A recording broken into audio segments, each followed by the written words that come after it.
Los comentarios y opiniones vertidos en el siguiente programa son de exclusiva responsabilidad de sus coproductores e invitados. Programa clasificación O, de opinión. Categoría A, apto para todo público. Otro relato dominical. El momento para pensar en voz alta. Refleja y coloca en la mesa los distintos puntos de vista de los actores y protagonistas de la noticia. La disputa con la realidad. El sentimiento para conectar. Otro relato dominical. Con Orlando Pérez. Bienvenidos. Hola, ¿qué tal? Bienvenidos y bienvenidas a otro relato dominical. Y en esta ocasión, por dos circunstancias muy particulares, vamos a hacer este programa no en vivo, sino grabado. La primera, por supuesto, vamos a entrevistar al expresidente de la República del Ecuador, Rafael Correa Delgado, y por la diferencia horaria con Bélgica, con Bruselas, evidentemente no alcanzamos a hacerlo en vivo, pero también, sobre todo, porque no estamos seguros de que a la hora en que normalmente hacemos el en vivo, tengamos luz en este espacio. Ya sabemos, una semana marcada por la intensa conflictividad social, económica y hasta política provocada por los cortes de energía, un acontecimiento que se pudo prever. ¿Y de qué manera? Primero porque desde que asumió el poder el señor Daniel Noboa Asín, sabía perfectamente que había dificultades con el estiaje y eso se pudo haber programado por dos vías también. La primera por una pedagogía pública, normal, hasta necesaria por parte de un gobierno para inculcar en la gente la necesidad del ahorro de luz. Si es que el señor Noboa, asumiendo el comportamiento de estadista, desde noviembre nos decía que íbamos a tener cortes de luz, al menos si hacíamos 2 horas diarias de cortes, nos habríamos evitado todo lo que estamos viviendo. Y la segunda, que es muy importante, tiene que ver con la prevención, con la planificación. Las hidroeléctricas están para ser trabajadas, mantenidas, programadas y las termoeléctricas de igual manera. Si en su momento él habló de barcazas, pues ¿por qué no lo hizo a tiempo? Y ahora pagamos las consecuencias todos, bueno, no todos, los que tienen grandes plantas eléctricas en determinados barrios, muy bien acomodados, que tienen además el recurso económico para solventar estas dificultades, pues no le están pasando nada mal. No están pasando, al contrario, lo están pasando bastante bien comparado con el resto de la población. Pero ¿qué pasa con las personas que tienen, por ejemplo, su heladería, su tiendita, los que guardan la comida en la refrigeradora, los transportistas que no pueden salir en los horarios adecuados, o todo aquel ciudadano o ciudadana que tiene que programar el lavado de ropa, el planchar la ropa, el atender a los hijos, etcétera, etcétera? Con ellos no hay respuesta, a ellos no hay atención inmediata. Y esto evidentemente también lleva a la otra parte que quisiéramos conversar con el expresidente Correa. ¿Qué implicará todo lo que estamos viviendo en las últimas 2 o 3 semanas en el plano económico? Hay expertos que hablan de un decrecimiento del Producto Interno Bruto del 2% y otros que incluso hablan de liquidar empresas, despedir personal, es decir, aumentar el desempleo que ya fue significativo en el primer semestre del presente año. Así que en esta circunstancia estamos viviendo estos acontecimientos lamentables, dolorosos, dramáticos para ciertas personas, que incluso se agudizan con la caída de la producción petrolera, con la caída de la economía en general. Y el otro elemento de esta semana tiene que ver con las candidaturas presidenciales, con el movimiento ya electoral. Están definidos los binomios, hay algunas impugnaciones del Consejo Nacional Electoral, pero por lo pronto hay perspectivas de cómo se comportaría el electorado de aquí a febrero próximo. El 9 de febrero sería la primera vuelta y lo que sí se nota es una caída estrepitosa de la preferencia electoral para el señor Daniel Noboa, que lastimosamente ha hecho todo en función de ser reelegido en febrero próximo. Si todas las cosas, como se las mira, como se las aprecia y como se las mide, van por esa ruta, incluso podría ser que ni siquiera llegaría a una segunda vuelta, tal como estaban preveyendo o como se imaginaban que podía suceder. Y ahora la disputa estaría, según las últimas encuestas y métricas, entre Jan Topic y Luisa González. Luisa González de la Revolución Ciudadana y el señor Jan Topic del Movimiento Suma. pero también la otra parte es cómo se están comportando los medios de comunicación alrededor de esto. Unos, obviamente, muy plantados, muy firmes y muy disciplinados en su anticorreísmo. Es decir, cualquiera menos el candidato o la candidata de la Revolución Ciudadana. Y para eso, obviamente, están impulsando otros nombres, impulsan otros relatos, otras narrativas, y en función de eso es lo que están trabajando los medios de comunicación, que como ya sabemos, además, son actores políticos fundamentales en esta situación. Así que en estas circunstancias estamos, los demás ministerios no tenemos ni idea qué hacen en este país, el de energía, el de gobierno y los demás no sabemos absolutamente nada. Y solamente para cerrar, la crisis económica, la crisis energética, la campaña electoral no oculta ni tampoco puede tapar lo que está pasando en el campo de la seguridad. Hay masacres nuevamente, la ciudad de Durán sigue siendo un foco de violencia muy doloroso para la población, la provincia de Los Ríos, la provincia de Manabí y también lo que ha ocurrido en Quito. ¿Qué pasó con el estado de excepción? Pues no pasó absolutamente nada. No sirve de nada un estado de excepción, una emergencia de seguridad, si no se activan todos los dispositivos para neutralizar a las bandas. Pero para sorpresa de toda la ciudadanía, lo que sí ocurrió en el campo de la seguridad y llama la atención es que se ordenaron habeas corpus, así como si nada, para jefes de grupos criminales que según el exministro del Interior, Pepe Serrano, son parte de un acuerdo político entre el gobierno para intentar calmar esta realidad. Pero bueno, de eso vamos a conversar más adelante. Así que estamos, como les decimos, grabando este programa a estas horas, mediodía del domingo, porque no sabemos si tendremos luz más tarde y también por la diferencia horaria. Así que ya, vamos a empezar la entrevista con el expresidente de la República, líder de la Revolución Ciudadana, Rafael Correa Delgado. Otro relato dominical. Con Orlando Pérez. Y ya, como les habíamos ofrecido, estamos con el expresidente de la República del Ecuador, desde Bruselas, Rafael Correa Delgado, y como les decíamos, por cuestiones de corte de luz y el cambio de horario que existe entre Bruselas y Quito, por supuesto, hay que hacerlo a esta hora, grabando, y ojalá no se nos vaya la luz, eso sí. ¿Qué tal, Rafael? Qué gusto saludarte por acá, ¿cómo estás? El gusto es mío, gracias por esta entrevista. Un saludo a Radio Pichincha, a través de la radio, a toda la provincia de Pichincha y a la patria entera, ¿no? Muchas gracias nuevamente por esta oportunidad. Y bueno, también por las redes sociales, por el YouTube, que tenemos una gran audiencia. La primera pregunta, Rafael, es ¿cómo se percibe, cómo se recibe esta noticia de no ser aceptado de ingresar a los Estados Unidos? Cosa que llama la atención porque ocurre en un momento muy particular. Estamos en pleno proceso electoral, en crisis energética, crisis económica, y parecería que se convierte, como dicen algunos, en un distractor para poner a conversar a la gente de temas que efectivamente, siendo complejos, al mismo tiempo no ubican el problema central que vive el Ecuador. Y se presenta cuando nadie ha pedido visa. Yo no creo que sea un distractor, yo creo que es un mensaje muy claro de que están dispuestos a todo, porque realmente hay que tener miseria humana para primero decir que no nos dejan entrar cuando nunca hemos podido entrar a Estados Unidos por ser corruptos, pero involucrando a toda la familia, con nombre y apellido, poniendo en riesgo la seguridad de mis hijos, de mi esposa. Es decir, o sea, suponte que yo sea un corrupto. La responsabilidad penal es individual, no por consanguinidad. Eso era en Edad Media y actualmente solo las mafias. Entonces están actuando como mafiosos, o sea, extendiendo la responsabilidad, supuesta responsabilidad penal a los familiares. O sea, es una locura. Créeme que tengo sentimientos encontrados de indignación, tristeza, preocupación por mi familia, pero tengo una profunda decepción porque yo estudié y viví 4 años en Estados Unidos. Yo era el que defendía a Estados Unidos frente a ciertos colegas mucho más radicales. Y ahora tengo que reconocer que eran ellos los que tenían la razón. El imperialismo existe y no tiene límite ni escrúpulos.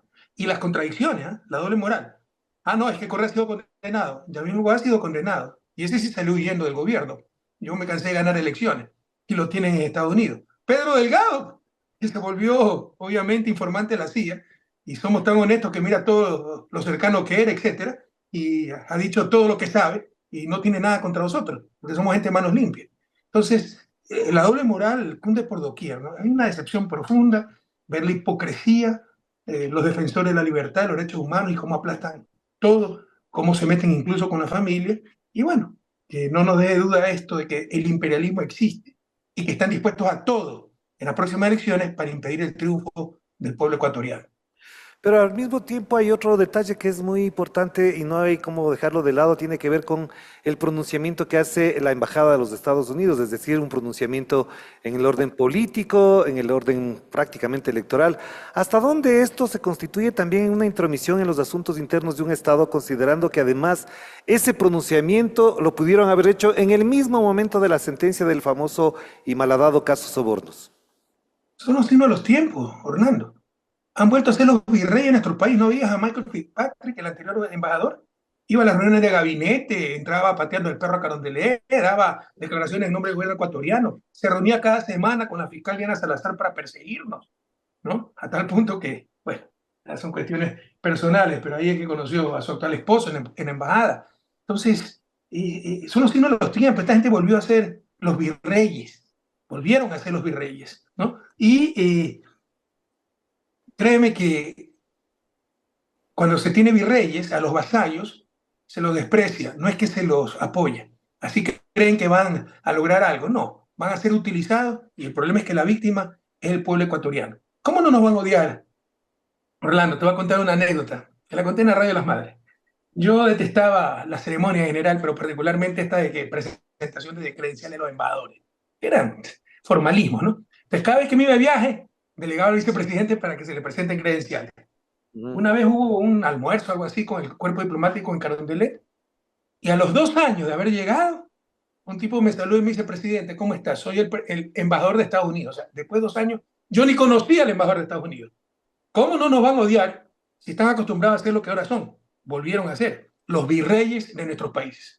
Y siendo así, ¿qué peso tiene esta elucubración que se ha hecho de que a partir de ese encuentro que todo el mundo esperaba, digo en el sentido político y periodístico también, de Julian Assange con Rafael Correa, considerando que en la entrevista de agosto del 2012 fue la última vez que se vieron vía virtual, vía telemática, como se quiera llamar, si esto pesa, ¿hasta dónde también esto es un mensaje para todos aquellos luchadores sociales, periodistas libres y verdaderamente independientes que toman una postura frente al imperio en este caso?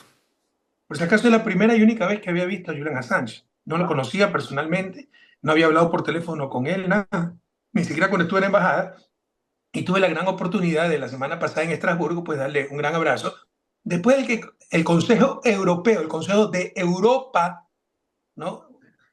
Luego de una larga investigación, un reporte presentado por uno de sus miembros, por abrumadora mayoría, ¿no?, reconoció que se trata, y siempre se trató, de un perseguido político, dándonos totalmente la razón a quienes le otorgamos el asilo y poniendo en el basurero la historia a Lenín Moreno, José Valencia y tanto otro gente despreciable que se prestó a todo, incluso permitir que entre una fuerza armada extranjera en nuestra embajada, lo cual es traición a la patria, para que está tan de moda la traición a la patria. Pero no pasó nada, porque era contra Correa, en verdad contra Assange, pero como habíamos dado asilo, era para hacer quedar mal a Correa.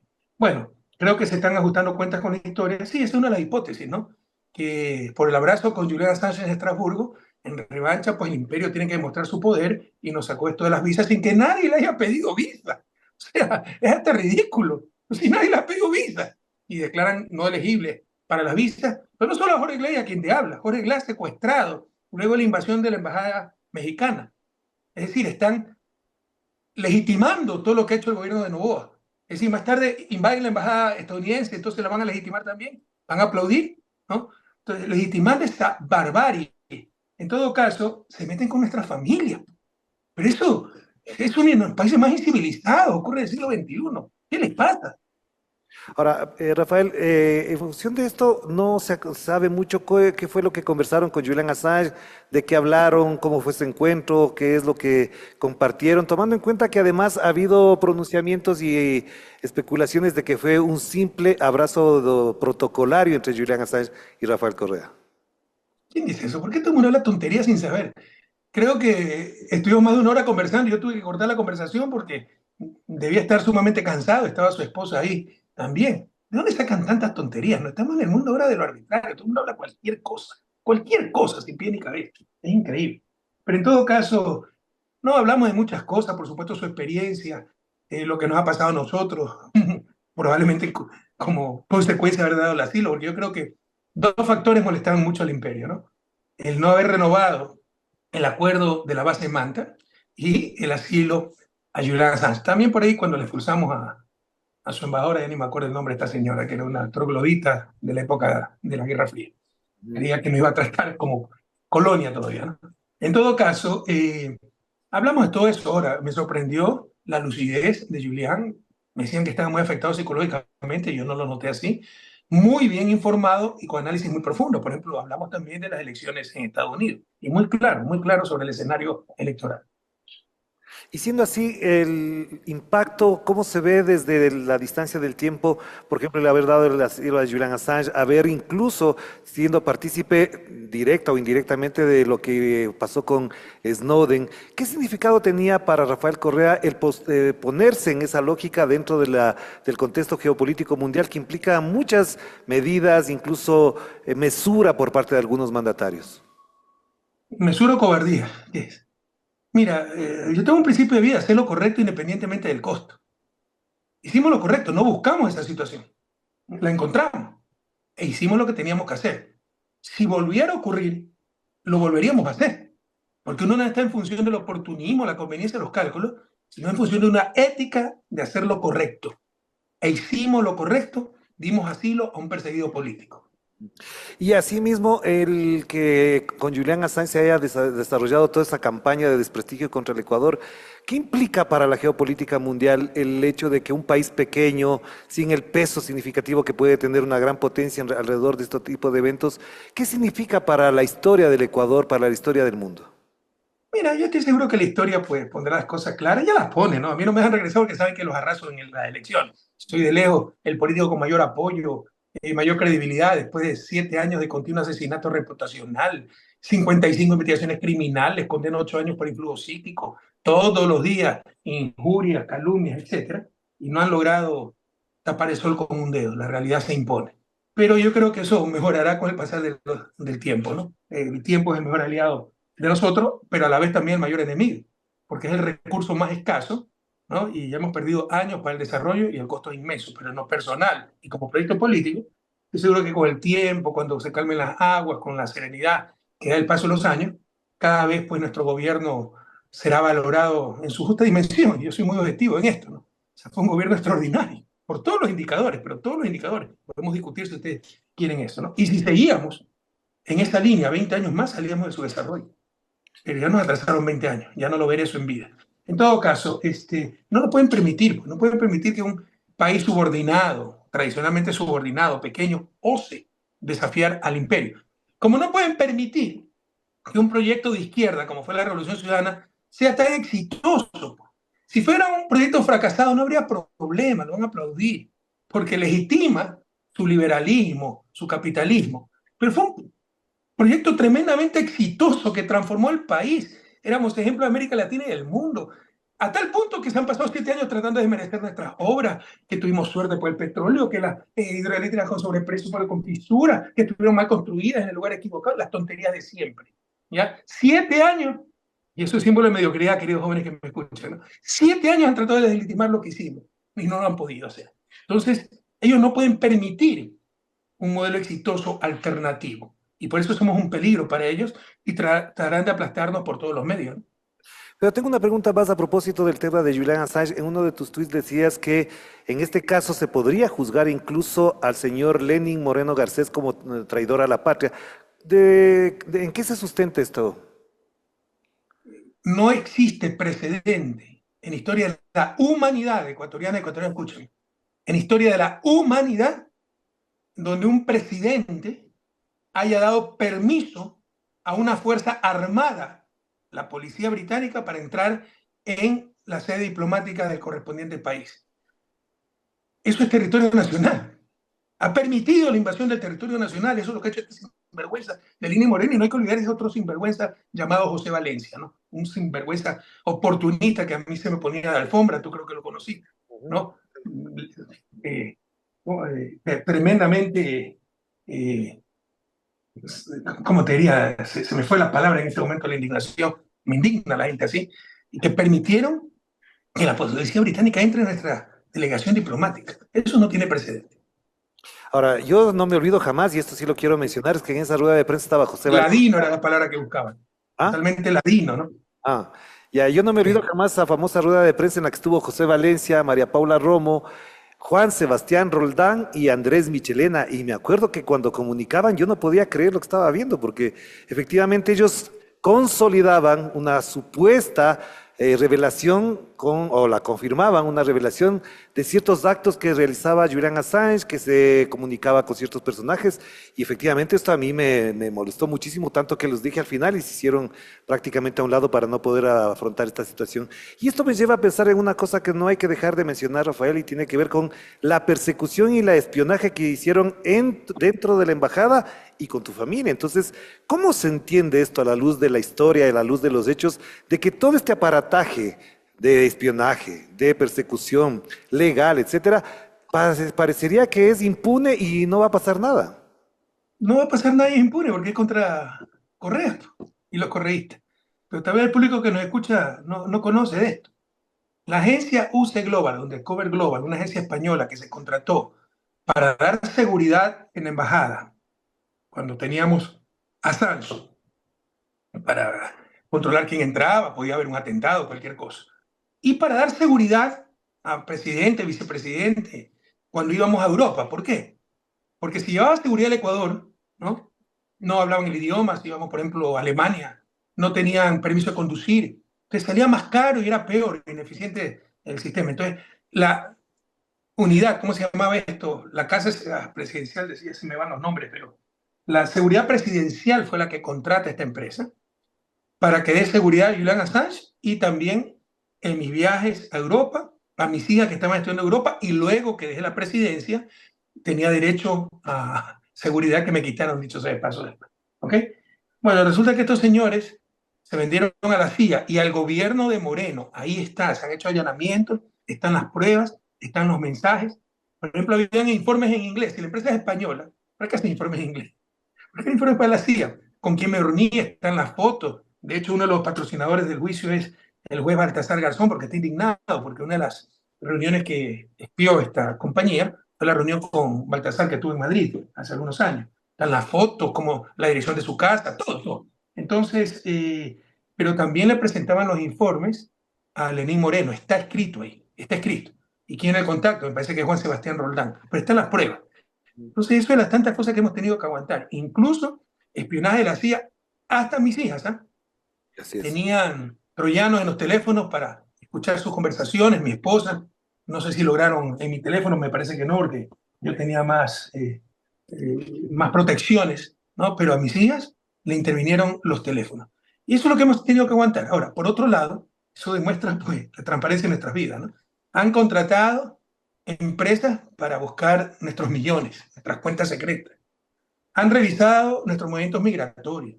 Nos ha espiado la CIA, ¿no? Han hecho de todo, no han encontrado nada, porque aquí tienen manos limpias. Los corruptos siempre fueron ellos. Claro. Ahora, en función de todo esto que estamos conversando, al principio mencionaba que uno de los elementos que se han dilucidado alrededor de esta no ingreso a los Estados Unidos tiene que ver con un distractor político. ¿Cómo valora Rafael Correa, atento siempre a la situación del Ecuador, el momento crítico que vive el Ecuador con una crisis múltiple, energética, económica, de seguridad, institucional, de justicia, de las cárceles? ¿Cómo evaluar en este momento? Porque nosotros conversamos hace casi creo que 2 meses ya, y parecería que las cosas eran un poquito distintas, pero en la práctica parece que esto, en vez de mejorar, se agudizó.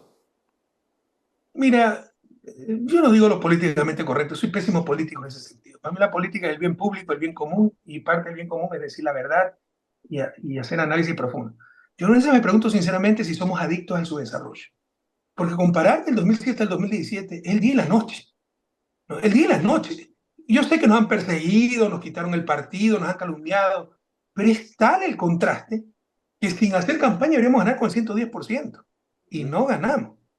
¿No? Nos quedamos cerca, pero no ganamos. Somos el movimiento más grande, pero no ganamos, ¿no? Entonces yo me pregunto, la gente es adicta a su desarrollo. Porque van a buscar todos los pretextos. Tienen que justificar pues, su mediocridad, sus odios. Es que Correa fue suertudo porque tuvo altos precios del petróleo. Ya la otra vez envió un cuadro demostrando que Lazo tuvo más altos precios del petróleo que yo. Te buscan el día en que estuvo a $140, como si permanentemente estuvo a $140. también estuvo a $20, pues no, se tiene que sacar el promedio, ¿ya? Pero así manipulan a la gente, ¿no?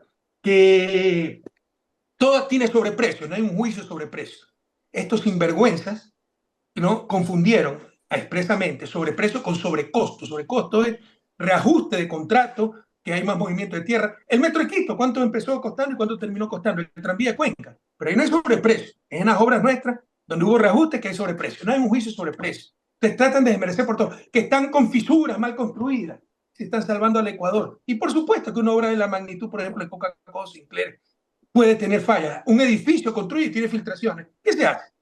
¿Se lo deja botado, se lo vende a precio de gallina enfermo o se reparan la filtración?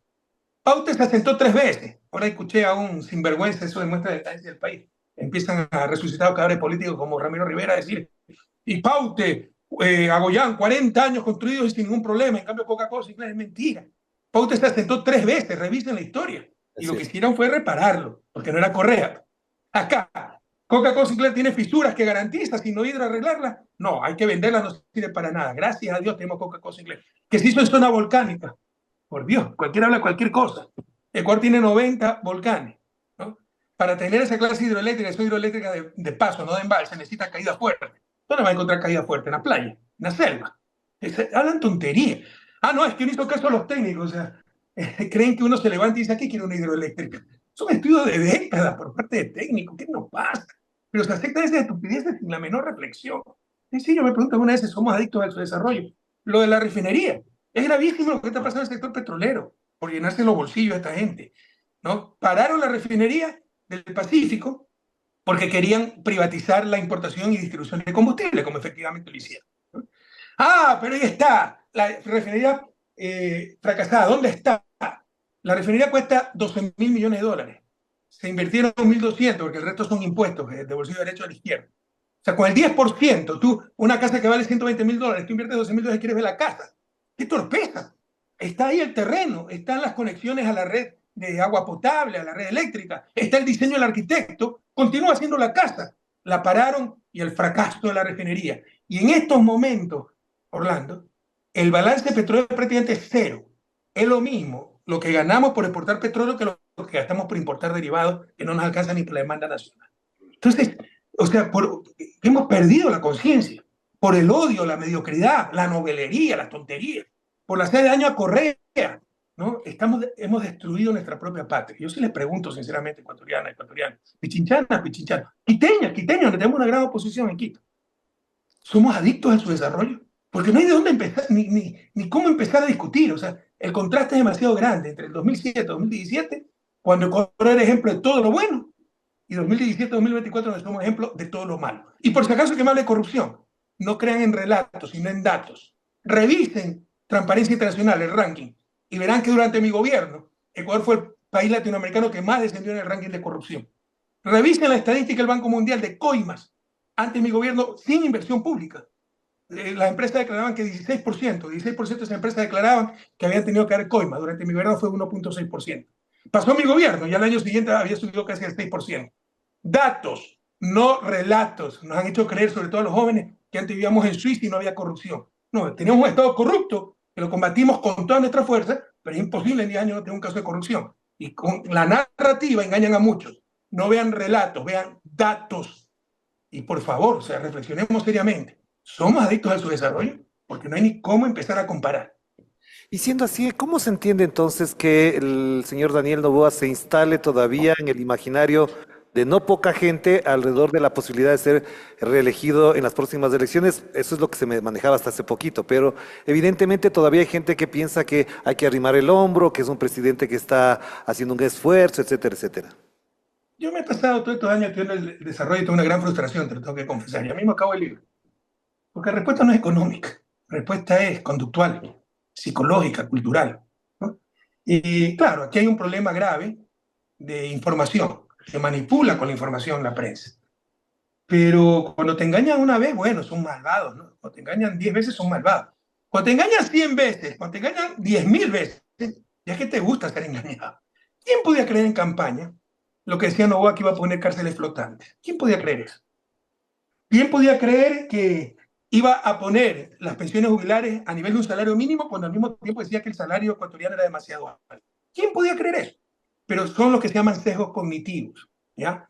Es como el ludópata, el apostador empedernido. La probabilidad de ganar es prácticamente nula, pero apuesto nuevamente para ver si esta vez me sale. Sí, me está engañando, es casi imposible que vaya a hacer lo que está diciendo, pero por si acaso vuelvo a votarlo y nos seguimos hundiendo. Y mientras no cambiemos esta cultura política, esos sesgos cognitivos, esas conductas, no tendremos desarrollo, ni siquiera democracia, porque también dentro de esa cultura política está tolerar la trampa. No, así es la política, entonces está bien que haya mentido, que haga trampa, etcétera. Así no debe ser nada en la vida, pero sobre todo la política. Claro. Pero ahora, si nos ponemos en el plano más racional del análisis, que no es precisamente el mejor en estos momentos, están dadas todas las condiciones para que la Revolución Ciudadana vuelva al poder en el 2009, tomando en cuenta que las métricas... 2009 ya pasó hace algún tiempo. 2025, perdón. Tenemos las métricas, tenemos la condición económica, todo el prestigio que se ganó en aquella época. ¿Qué le hace falta entonces a la Revolución Ciudadana para consolidar, al menos en estos momentos, la expectativa de poder ganar en segunda vuelta o hacerlo en primera vuelta, como ha sido la expectativa generada en el 21 y en el 23? Con todo cariño, Orlando, tú sabes que no soy autocomplaciente, soy muy duro crítico, pero sí está cayendo en el error de muchos analistas, ¿no? Ahí está el fracaso del modelo cubano, sí, un pequeño detalle, el bloqueo de 60 años, ¿no? Que no pueden hacer ni transacciones bancarias internacionales porque todo está dominado por Estados Unidos. Ahí está el fracaso de Venezuela, con más de 600 sanciones. No puede vender su petróleo Venezuela. El ingreso petrolero se le redujo. De más de 50.000 millones de dólares, en el 2020 tuvieron 700 millones. ¿Qué país aguanta eso? Bloqueale 6 meses pues, las exportaciones de cobre a Chile y vamos a ver dónde queda, ¿no? Entonces, analizar la realidad de un país haciendo abstracción de una fuerza tan brutal como un bloqueo ya es deshonestidad intelectual. No digo que es tu caso. Pero analizar lo que nos ha pasado a nosotros, hemos luchado contra todos y contra todo este tiempo, donde los principales dirigentes tienen que estar en el exilio, perseguidos, difamados, donde nos robaron el partido político, donde tenemos una campaña mediática, nosotros no enfrentamos a los partidos de derecha, sino a sus medios de comunicación, donde todos se unen con nosotros de la forma más brutal, incluso asesinando a candidatos. Y no te extrañe que preparen algo ante la inminente victoria de la Revolución Ciudadana en estas elecciones. Por ejemplo, ¿no? Allá resucitaron el caso de Narcovalija, que fue investigado por la propia policía italiana, no por la policía ecuatoriana, por el amor de Dios, ¿no? Por ejemplo, que digan que Jorge Glass quiere confesar todo, ¿no? Y lo tienen incomunicado y al día siguiente amanezca muerto, Dios no quiera, ¿no? Para echarnos la culpa. O sea, son capaces de todo. Entonces, hacer abstracción de todo eso, Orlando, me parece un sesgo muy grande, ¿no? Creo que lo que hemos hecho es impresionante frente a las condiciones y ojalá lo podamos hacer mejor, pero no depende de nosotros, no podemos caer en ese paternalismo. Depende del pueblo ecuatoriano. Ahí están las propuestas, ahí está la experiencia, ahí está el contraste, el día y la noche, de ser ejemplo de Latinoamérica de todo lo bueno a ser ejemplo mundial de todo lo malo. Si con esto ya la gente no vota, ya no es culpa nuestra, ya es responsabilidad del electorado, ya es cultura política. Entonces la gente tiene que asumir sus responsabilidades. Yo sé que esto no es políticamente correcto, pero es la verdad. Claro. ¿Y cuánto ayuda en esto y en este análisis que estamos haciendo? Coincido plenamente en esta valoración que se hace de las circunstancias en las que se ha tenido que jugar la política y la política electoral también en los últimos 7 años. Nos han cambiado todo, nos cambiaron la asignación de escaños para quitarnos la mayoría en la asamblea, si no tendríamos mayoría, haciendo un gran daño a la gobernabilidad del país, destrozando la institucionalidad, porque si cambias la asignación de escaños, cambias pues a otra, tienes que cambiar otras medidas, por ejemplo, 2/3 para instituir ministros, porque es imposible casi lograr los 2/3. No, todo es un Frankenstein. Han destrozado institucionalmente el país. Todo eso hemos tenido que enfrentar. Cambio de reglas de juego, trampas, persecución, difamación. Impresionante. Y la pregunta que quería hacer es, ¿cuánto ayuda la alianza con Reto, tomando en cuenta todo lo que ya se vivió con el acuerdo con la izquierda, que nunca fructiferó ni estuvo bien planteado? ¿Cuánto ayuda la alianza? Muy claro, ya estoy viejo para engañarme, Orlando. Y tú has tenido actividad política, conoces esto. O sea, pueden llamarse de izquierda, pero otra cosa es que lo sean, ¿no? Entonces, ¿quién ha sido el principal aliado de Lazo, de Lenín Moreno? ¿Quiénes formaron parte del Consejo Transitorio? ¿De dónde venía Trujillo, el gran destructor del país?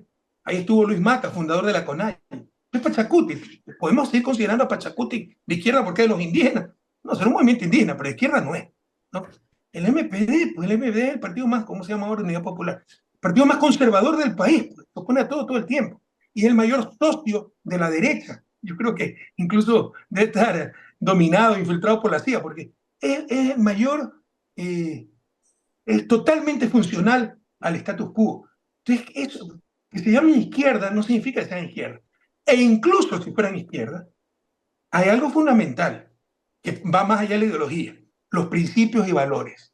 Si esa gente ve la política, así sea en nombre de la izquierda, como un mercado, son mercaderes, en lugar de buscar el bien público, con nosotros están años luz de distancia. Yo nunca tuve esperanza en esa unión con la izquierda porque conozco que en verdad no son de izquierda y que muchos son altamente corruptos.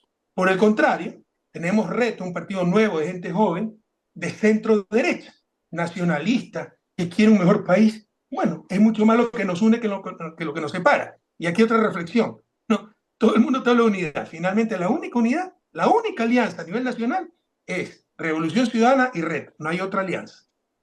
Y siendo así, ¿qué garantías hay de que en la segunda vuelta, si es que hay una segunda vuelta entre Luisa González y quien sea el segundo y no sea de izquierda, ese acuerdo que se firmó se valide, se concrete en el sentido de que estos partidos, socialista, Pachacuti, etcétera, apoyen la candidatura de la Revolución Ciudadana?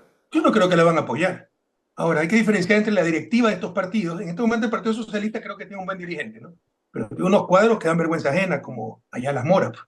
Ayala Mora hace rato debe ser socialista, un pipón sinvergüenza que ha lucrado del Estado y de su universidad andina, dicho sea de paso. En todo caso, yo no creo que apoye. Pero hay que hacer una diferenciación entre las directivas y las bases. Yo creo que las bases se apoyan. Por ejemplo, nosotros tenemos mucho voto indígena. Cuando tú analizas, en verdad es un mito de que hemos perdido el apoyo indígena. Tenemos gran apoyo indígena. Lo que pasa es que también pues, hay dirigentes que chantajean, presionan, etcétera, y si hay una fuerte oposición en ciertos sectores indígenas, pero tenemos muchísimo voto indígena. Entonces hay que diferenciar entre la dirigencia, lo que te dicen los ponchos dorados, lo que te dicen esa élite laboral incrustada durante décadas, ¿no? Abusiva, cómplice de lo que ha pasado en el país, y lo que dicen los verdaderos trabajadores. Entonces, yo creo que las bases de esos movimientos son diferentes a su dirigencia.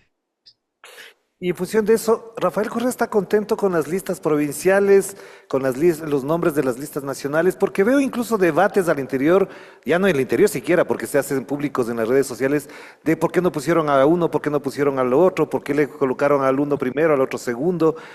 ¿Se está consolidando la idea de que efectivamente las listas están siendo potencialmente las ganadoras o todavía hay dudas para poder modificar? Por el contrario, primero es lo que más detesto, porque ahí salen todas las vanidades, ambiciones, pequeñeces humanas, cuando uno debe ser militante.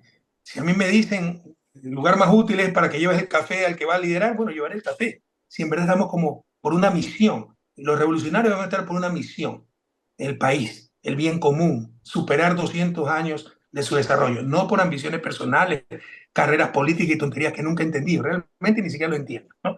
Pero por el contrario te decía, yo creo que es la vez que menos discusiones hemos tenido, porque antes ha sido peor, incluso cuando era presidente. Claro. Detestaba esto, porque esto exacerba las más bajas pasiones. Pero creo que esta vez la hemos sacado barata. Por supuesto que va a haber quejas, inconformidad, nunca es imposible contentar a todo el mundo, pero ha sido mucho menos que en ocasiones anteriores. Y eso pasa, creo, en todos los partidos, ¿no? Claro, claro que sí.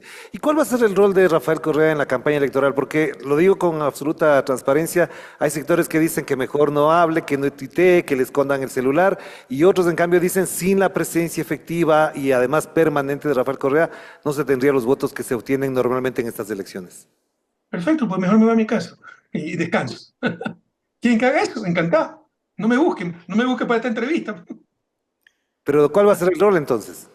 Por supuesto que es un rol activo, no podemos caer en esas trampas, esas tonterías de los mediocres de siempre. Pues, ¿no? Por último, si no quieren que ustedes no me sigan, pues, porque lo más chistoso es que los que más te quedan son los que más te siguen. Claro. Correa, tuitea demasiado, no tienes nada que hacer, que no tienes vida, ¿para qué me siguen? Pues? Ahora, y si esto es así, el comportamiento político de Daniel Noboa se avisora mucho más intensivo, mucho más agresivo, persecutorio en algunos casos. Se nota, por ejemplo, el comportamiento que tienen con el tratamiento que hacen con determinados medios, el financiamiento que hacen con determinados medios de comunicación. ¿Hasta dónde el rol de Daniel Noboa como candidato presidente y presidente candidato va a incidir incluso en el comportamiento electoral de la Revolución Ciudadana? Mire, es fácil. Te pongo un ejemplo histórico de Estados Unidos. Ajá. Quítale a Clinton, el apellido Clinton y seguirá siendo Bill Clinton. Quítale a George W. Bush, W. Bush en español.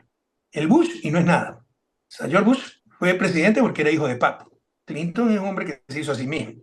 De hecho, adoptó el apellido del nuevo esposo de su madre porque los abandonó a su padre, etc. Quítale el apellido Noboa. ¿Qué es Noboa? No es nada. Un pepudito por ahí, ¿no? Que va al gimnasio. No es nada. Entonces, Noboa es su apellido, sus millones. Y habrá que saber enfrentar eso, ¿no? Porque además, o sea, para mí es pésimo orador, o sea, podrá hablar inglés, español no sabe hablar, no convence a nadie, ¿no? Pero muchas veces la novelería, lo nuevo, a ver si esta vez sale con las mentiras que nos engañó. Entonces, yo sinceramente creo que sí, es malo, tiene mucha capacidad de maldad. Mira lo que le hizo Jorge Glass, mira lo que nos hace a nosotros, ¿no? Echarnos la culpa de cosas que saben que no tenemos, sabotaje hidroeléctrico, tonterías, los incendios, tonterías así. Es malo, como lo ha sido Lazo, como lo ha sido Moreno, pero yo creo que incluso es peor que Lazo, no peor que Moreno. Moreno ha sido un empero. En todo caso, va a poder hacer mucho con sus millones, con la complicidad de la prensa, pero él personalmente no es gran cosa. Habrá que saber enfrentarlo, ¿no? Ya. Y en función de eso mismo, ¿cómo se valora lo que ha ido ocurriendo en las últimas 2 semanas con la candidatura de Jan Topic, que ha ido subiendo en las encuestas, en la popularidad, digamos, en la intención de voto? ¿Efectivamente podrías constituir la mejor y la mayor amenaza para una segunda vuelta? ¿Qué encuesta estás viendo tú? ¿Perdón? ¿A qué encuesta te refieres? Algunas, ahí hay la de ¿Alguna? Clima Social, la de Sid Gallup. ¿Clima social cuánto le pone? Clima Social estaba poniendo como 20, no, perdón, 10. Ese es el Pichi Castro, Clima Social. ¿Perdón? ¿Quién es Clima Social? ¿De quién es? Clima Social es de Santiago Pérez, si no me equivoco, ¿no? Santiago Pérez, pero Pichi Castro es el Pichi Corte, Pichi Castro. Perdón, Santiago Pérez. Mira, nuestras encuestas nos pone por el contrario bastante bajo a Topic, lo cual no nos conviene, porque cuando crece Topic baja Noboa, ¿ya? Pero por el contrario, nos sorprendía que no ha despuntado, esto fue hace un par de semanas, probablemente ha despuntado algo más, pero no creo que haya sido tanto, ¿no? Yeah. Entonces, no, yo creo que están sobredimensionando el repunte Topic, aunque creo que lo está haciendo bien. Y la torpeza de querer inhabilitarlo, ¿no? Eso le da más apoyo, pero no, por el contrario, ¿no? Creíamos que iba a ser mucho más. Yeah. Ahora, en función de todo este panorama que estamos hablando de las elecciones y del proceso electoral, ¿cuánto puede cambiar la lógica de este proceso electoral en función de esta crisis económica y energética? Porque lo que ya se nota efectivamente es mucha rabia, mucha indignación de parte de la gente, hasta donde incluso la lógica con la que se manejan estas elecciones puede variar, tomando en cuenta que incluso hay expertos que hablan que en diciembre podría ser mucho más agudo los cortes, hablan de cortes de que superarían las 12 horas. ¿Esto modifica incluso el planteamiento de la Revolución Ciudadana en cuanto a captar electores? Es que mira, Orlando, una de las defensas de Noboa, de la gente que lo sigue apoyando, bueno, hay odiadores a Correa que votarían por el mismo Adolfo Hitler, ¿no? Por el mismo monstruo de los Andes, con tal de no votar por Correa o el correísmo. Pero algunos dicen, no, necesita tiempo, no es su culpa. Es su culpa. Pero además, o sea, no es que todavía hay que esperar un poco. O sea, si te comes un hongo venenoso y ya te hace daño, no te sigues comiendo el hongo venenoso. No. Otra cosa es que haya duda. O sea, este tipo mintió, ha mentido en todo, ha incumplido todo. Pero no es que o sea, no es que, es que la sequía estaba ahí, no es culpa de él. Claro que la sequía no es culpa de él. Pero sí es culpa de él haber engañado, mentido, diciendo que sabía electricidad cuando no sabía.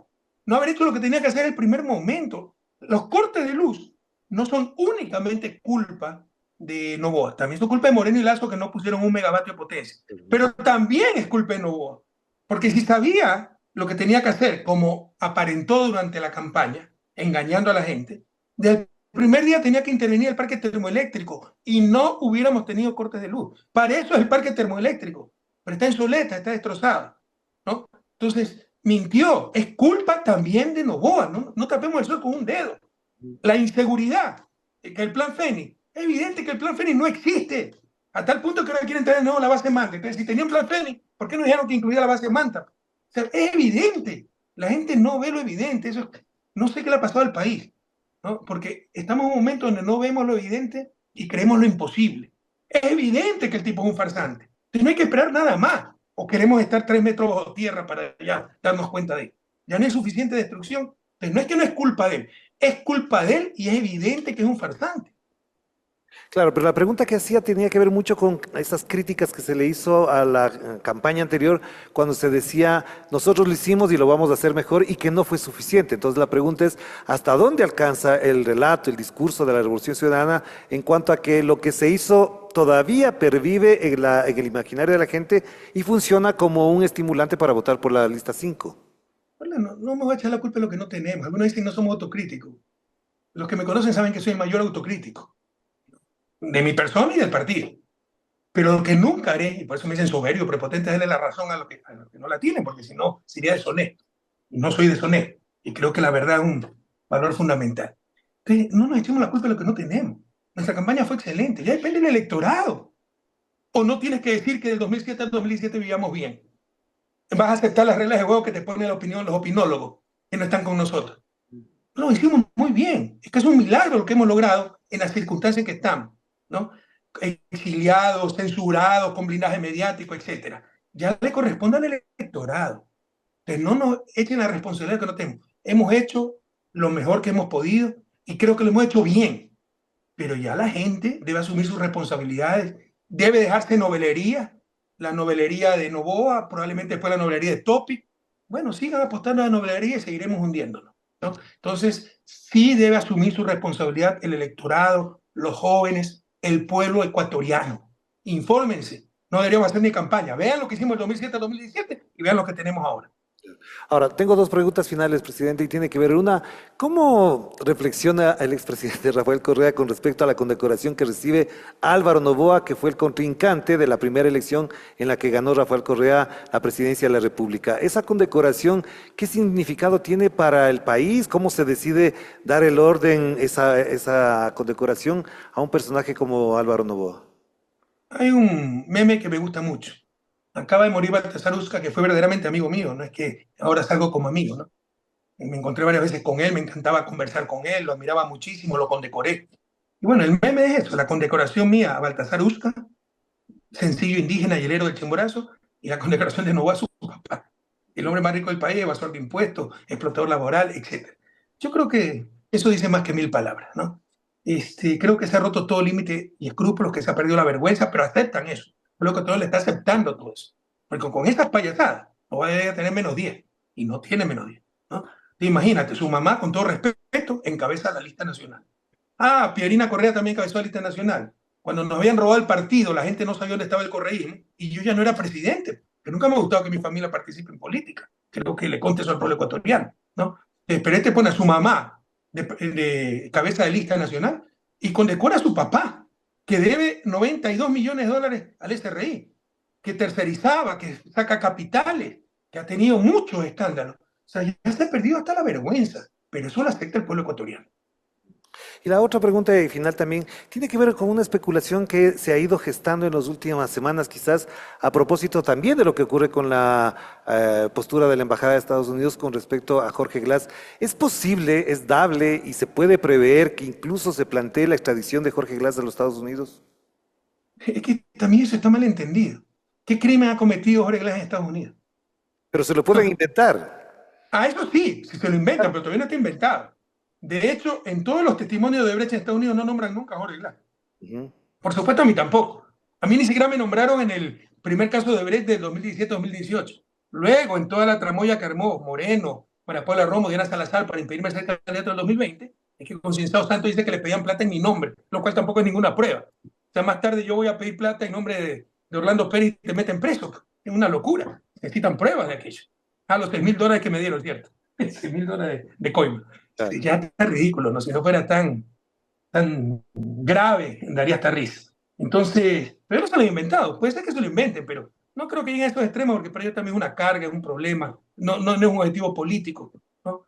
Entonces, pero no se entendió eso de la extradición. Le hicieron creer a la gente que metemos preso a un narcotraficante y lo mandamos a Estados Unidos. No, se lo manda a Estados Unidos si se ha cometido un crimen allá y lo pide el sistema de justicia estadounidense. Si no, no se va. No, pero fue uno de los tantos engaños. Porque con Julian Assange hicieron algo parecido, es decir, él nos reveló algo, a él le transfirieron, los que publicaron fueron medios de comunicación y el que estaba casi que condenado a cadena perpetua era Julian Assange y lo hicieron desde los Estados Unidos y eso es lo que pidieron a Inglaterra en su momento. Pero invocando que había incumplido la ley de seguridad de Estados Unidos. O sea, argumentaron que habían cometido un crimen por incumplir, revelar secretos de Estados Unidos. Ahora, que en verdad, como tú bien dices, primero reveló crímenes de guerra, que es el deber de todo periodista. O sea, por supuesto que todo Estado debe tener información confidencial, pero no de crímenes de guerra. Claro. Es tan fácil como esto. Si Julian Assange revelaba los crímenes de guerra destino de Rusia, ya tendría un monumento en el centro de Washington. Es la hipocresía mundial, la doble moral mundial. Y segundo, ni siquiera fue él el que publicó la información. Fue el New York Times, The Spiegel en Alemania, El País de España, The Guardian en Inglaterra. Pero con ellos no se metieron, porque eran contrincantes demasiado fuertes. Se metieron con el eslabón más débil de la cadena, que era el periodista. Es la hipocresía mundial, ¿no? Claro que sí. Bueno, finalizamos entonces ahí, presidente. Muy amable por atender esta invitación. Un abrazo a la distancia y por supuesto esperemos que la próxima conversemos sobre noticias mejores, pero no me lo imagino tampoco en función de lo que está pasando en el Ecuador. Un inmenso abrazo, ánimo, ánimo. Está en tus manos, en manos del pueblo ecuatoriano, el futuro. Un inmenso abrazo a todas y a todos. Muchísimas gracias al expresidente de la República del Ecuador, Rafael Correa Delgado. Hemos estado aquí en otro relato dominical, como los habíamos mencionado, grabando porque se va la luz y la otra también, por supuesto, por la diferencia horaria con respecto a Bruselas. Un abrazo a la distancia, que la pasen bien. Otro relato dominical. Con Orlando Pérez.